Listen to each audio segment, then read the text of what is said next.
I remember that fateful night like it was yesterday. It was a dark and stormy evening, rain pouring down relentlessly, as I found myself driving alone on a desolate highway. The only source of light was the dim glow of my car's headlights cutting through the thick curtain of raindrops. Little did I know, this would turn out to be the most horrifying experience of my life. As I cruised along the empty stretch of road, a sense of unease settled upon me. The silence was eerie, broken only by the sound of rain drumming on the roof of my car. My hands gripped the steering wheel tightly, instinctively trying to find solace in the familiarity of my vehicle.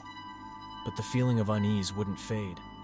Suddenly, out of the corner of my eye, I caught a glimpse of something in the distance. It was a figure, standing alone at the side of the road, drenched by the rain. My heart skipped a beat as I approached. Was it someone in need of help? Or was it something more sinister? As I drew closer, my headlights illuminated the figure, revealing a woman with disheveled hair and a pale face. She wore a tattered white dress that clung to her body, soaked through and barely covering her frail form. Her eyes were hollow, devoid of any life or warmth. A sense of dread washed over me, and I felt an inexplicable urge to flee. But before I could react, the woman's head snapped up, locking eyes with mine through the windshield. Her gaze pierced through my soul, filled with an otherworldly intensity. I gasped and instinctively slammed on the brakes, bringing my car to a screeching halt. Frozen in terror, I watched as the woman slowly approached my vehicle, her body moving in an unnatural, jerking motion. With each step she took, a gut-wrenching feeling of impending doom enveloped me. Panic welled up inside me, urging me to escape this nightmare. Summoning all my courage, I managed to find the strength to turn the key in the ignition and rev the engine. But as I looked up to reverse, my blood turned to ice. The woman was now standing right in front of my car, her twisted smile revealing rows of razor-sharp teeth. It was as if she knew my every move, anticipating my desperate attempt to flee. Without warning, she lunged forward, pounding her fists against the hood of my car.